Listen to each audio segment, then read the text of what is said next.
Magandang tanghali mga idol. Kakain na naman po tayo. Bakit kaya hindi sila naniniwala na nangungutang ako? Ito, tilapia. Sa totoo lang po, inutang ko ito. Tsaka kamatis, saka ito. Pero ito, sigarilyas, tanim ko ito. Ayan. Kain tayo mga idol.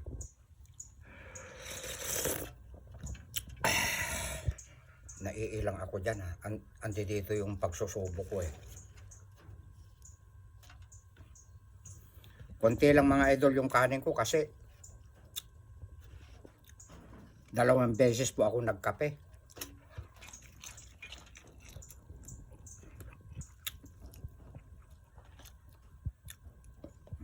Manamis namis.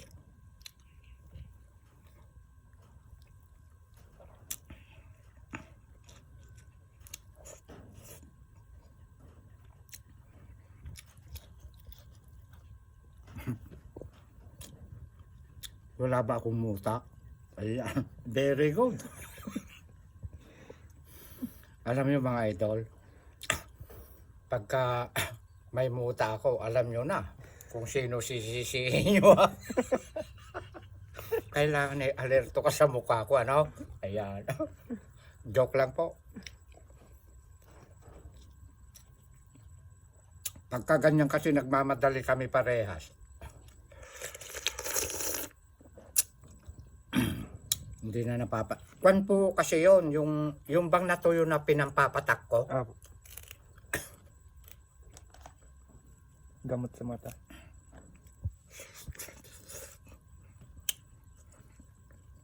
Sarap mga idol.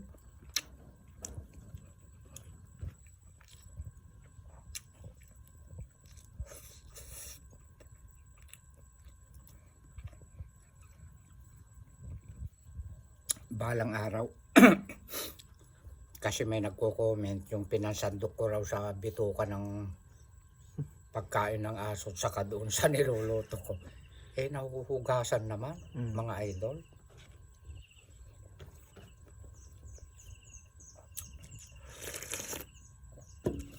Pasensya po, nakalimutan namin dalawa yung sili.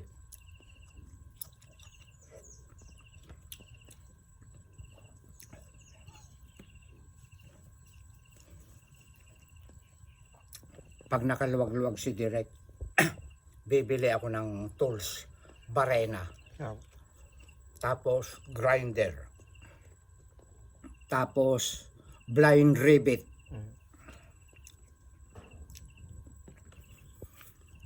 Gagawa po ako ng yung sandok na bao. Ayan. Alam niyo mga idol, ikukwento ko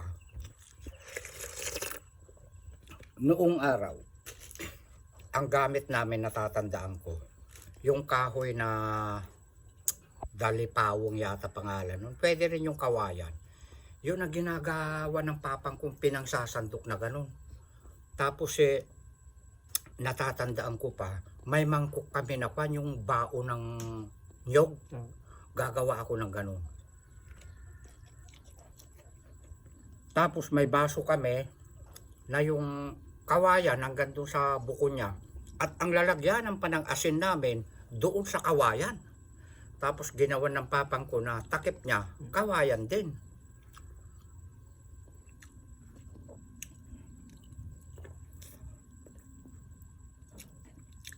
Yung mga matatandang tao noong araw, walang ginagamit na kwan mga disposable ba tawag doon? Alam niyo mga idol, masamang gumamit sa mga ganyan. Dahil nagawa po yan sa chemical. Hindi ba pagka yung mga baso-basong ganon? Pag ginawa sa pabrika, hindi ba ipla-plastic na? Lalagyan na ng spaghetti o kung ano-ano pa man na mainit. Maluluto yun, makokontak na po yung chemical na nakakain natin. At ganun din po, yung mga tinidor, kutsara, lahat ng mga gamit, stainless o bakal, masama po yan. Kaya noong araw po, humahaba ang subukan mo na. Buhay ng tao. Organic ang mga ginagamit nila mga idol. Sa kwan nga Middle East, may nag-comment, nakakamay daw yung kwan na kumakain eh. Prinsesa at saka prinsipe. At saka yung huling upload ko mga idol, nung panahon pa po ng mga propeta, nagkakamay po yan. Kaya hindi rin po masama na magkamay tayo.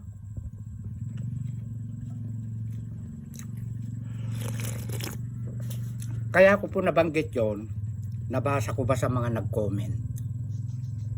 Shout out po sa mga nagko-comment po na sa Middle East nagkakamay daw yung prinsesa at saka prinsipe. At pati yung nag-comment po na nung panahon pa ang mga propeta, nakakamay daw po sila mga idol.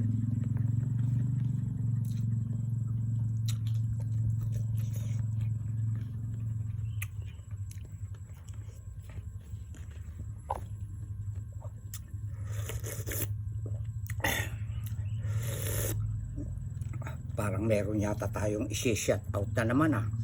Araw-araw mag-isi-shout out tayo. I-shout out mo na, pakisuyo na lang.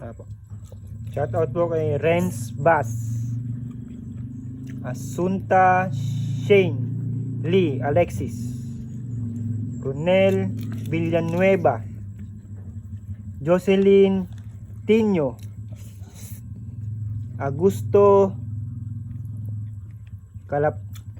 Calapenya, Gerald de la Cruz, Inday Takardon, Ami Arizola.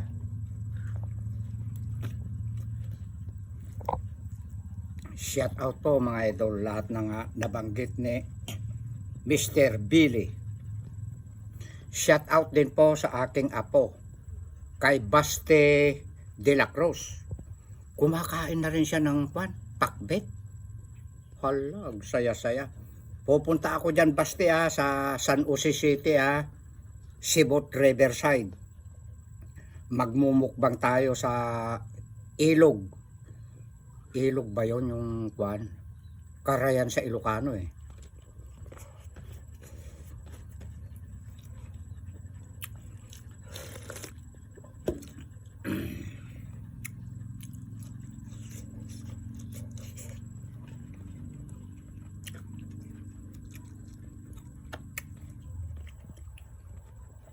Shout out din po sa aking amo, kay Engineer Lauro Pangilinan, pati ang mga kanyang kasamahan dyan po sa City Hall.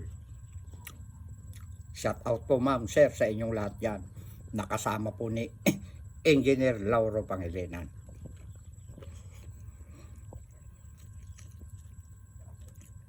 Nagsisimula na po si Direk Ma'am Levy. Ma'am Levy, Reme. California. Si Ma'am Liberty. Shout out sa'yo Ma'am Liberty, taga California. Magpagaling po kayo. At saka kay Kwan, magaling na yung opera mo rin, Lola Ads.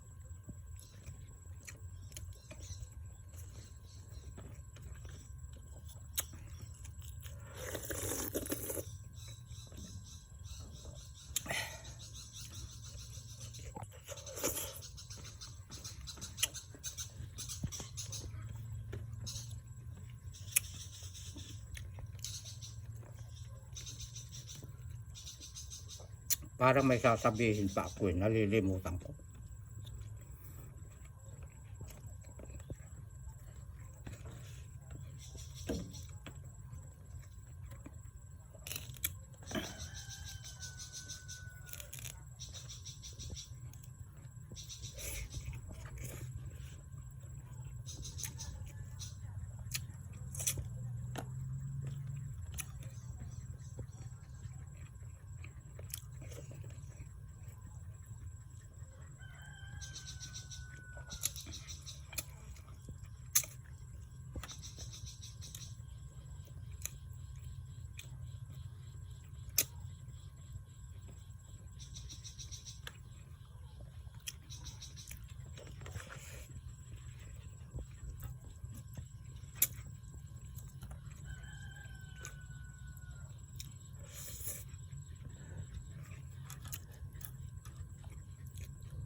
I love you all mga idol.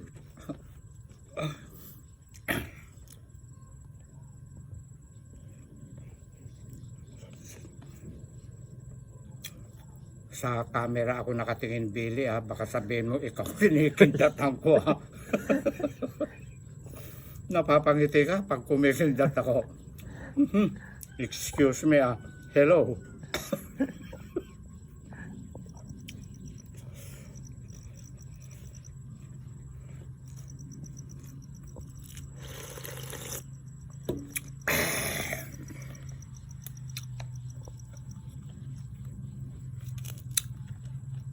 Natatawa ako sa mga kwan.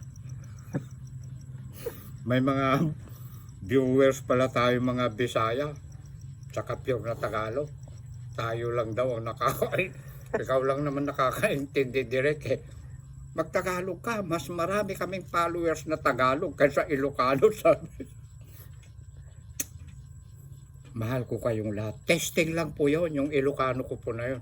Aba, akala nyo, pati yung dalawang admin ko hindi sila yung reels ko na mukbang. Wala pa pong kwan. Mga hindi pa po namin nababasa. Dahil humapdi pa ang mata ko kagabi. Pure na Tagalog pala itong dalawang kasama ko. Hindi nila maintindihan Ilocano. Kaya may nag-comment pa Okay. Okay na rin direct kahit hindi ko naintindihan. God bless. Diba? Maraming salamat idol. Ganun lang po yun. Kapag hindi natin naintindihan. Ganun ang comment na. Sa bagay, gusto ko yung prangka. Tagalog. Mas marami kaming Tagalog kaysa mga Ilocano kayo. Paano naman yung mga ibang Ilocano na miss nila? Sabi, Ilocano kagayam direct. Tiga Isabela ako, sabi. Ang gagawin natin, mga idol, alternate. Tama ba English ko? Ayan.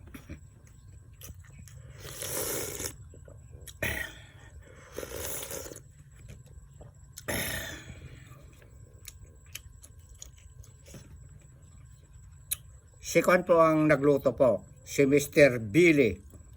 Kasi nag-i-spray po ako kanina.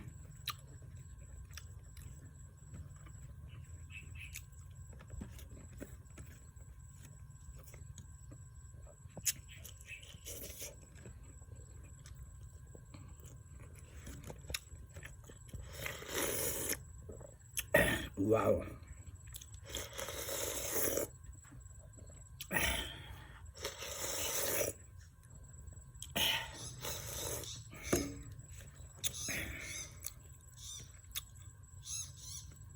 Ubos ang isang tilapiyang utang. Natatawa ko yung content ko kahapon, yung videos ko. Hindi ko raw maibaba yung bag ko. Milyones daw ang laman. Kung sakali man po milyones mga idol, nasa bangko ko, wala sa bag ko, di ba? Naku, mahirap na. Magdala ka ng ganon. Kailan kaya yun maging milyones? Sabi nga nila sana magdilang anghel ano?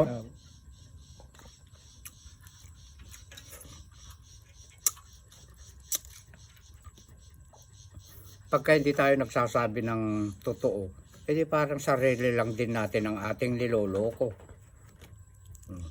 Utang po ito. 45 pesos tapos may kamatis luya.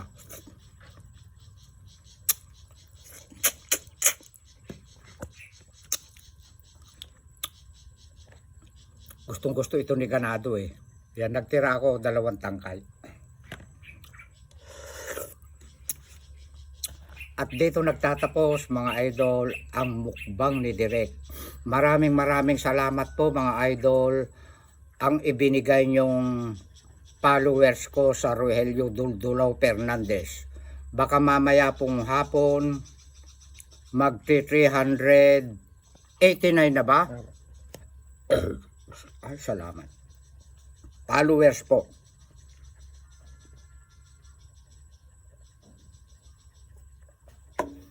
At hindi pa po inaabot ng alas 12 ng gabi, 1K na naman po ang may dadagdag. Loobin po baka mag 390 na ba? Okay. Ayan. Palakpakan mo direct yung mga bago nating mga followers. Ayan. I love you all. Ikat mo na direct.